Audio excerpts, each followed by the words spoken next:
যে জ্ঞান গর্ব, এই তত্ত্ববহুল যে কথাগুলো ব্যক্ত করছি, এই কথাগুলো নতুন কথা নয়।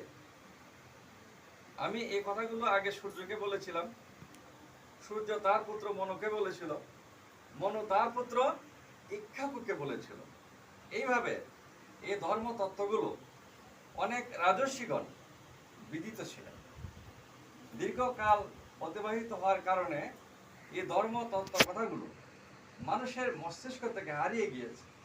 তাই নতুন করে তোমার কাছে আমি আজকে এই কথাগুলো ব্যক্ত করিয়েছি।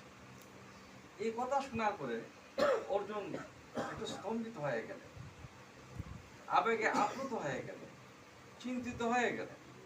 ভাবতে লাগলেন যে আজকে এই মুহূর্তে শ্রীকৃষ্ণ এই কথাগুলো কেন বললেন। কারণ শ্রীকৃষ্ণ আর আমি তো সমান বয়সের, দুজন বন্ধু সুলভ